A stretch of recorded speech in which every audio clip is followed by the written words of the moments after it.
2015 সালের অক্টোবর থেকে 2024 সালের আগস্ট পর্যন্ত ডিজিএফআইয়ের নিয়ন্ত্রণাধীন জয়েন্ট ইন্টারোগেশন সেলে গুম করে রাখার মামলায় রোববার হাজির করা হয় সংস্থাটির সাবেক 3 পরিচালককে।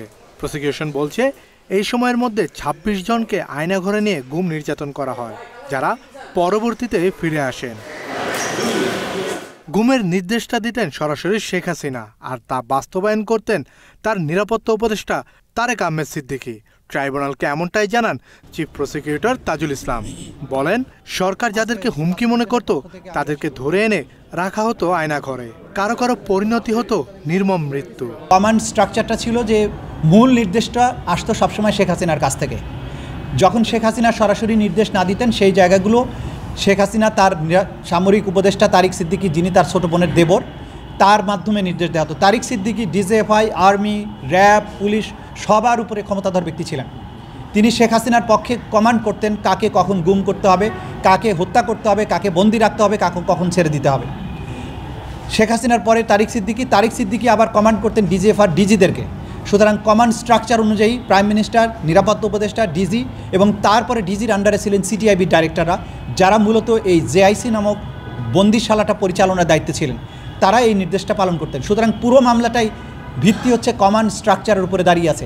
এদিন শেখ হাসিনা, তারেক সিদ্দিকী, ডিজিএফআইয়ের সাবেক 5 মহাপরিচালক, 3 পরিচালক সহ 13 জনের বিরুদ্ধে আনুষ্ঠানিক অভিযোগ গঠনের শুনানি শেষ করে রাষ্ট্রপক্ষ। তাদের বিরুদ্ধে যথেষ্ট অপরাধ প্রমাণের তথ্য ও সাক্ষ্য প্রমাণ বলে জানায় প্রসিকিউশন।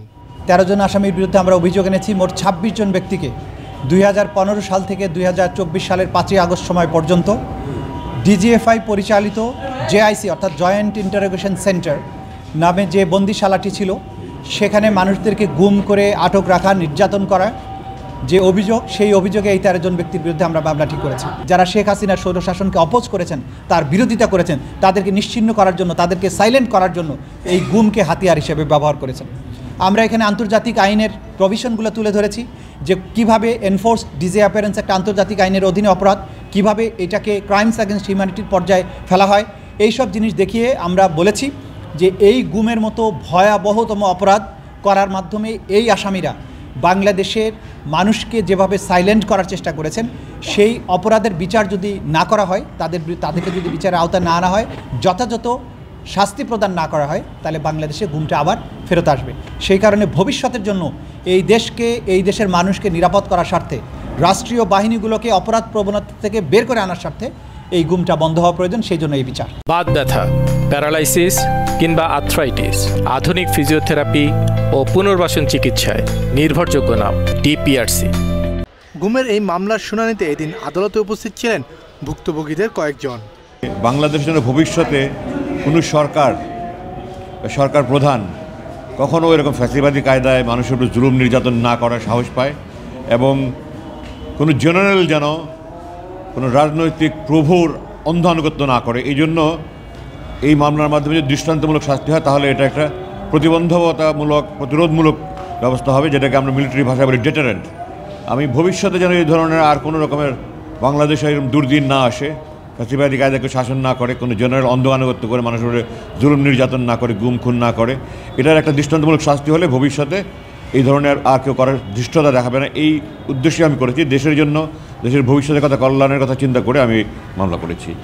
গ্রেফতার 3 সেনা কর্মকর্তার আইনজীবী আদালতকে জানান, সেনা আইনের তদন্তে তাদের বিরুদ্ধে কোনো অভিযোগের প্রমাণ মেলেনি।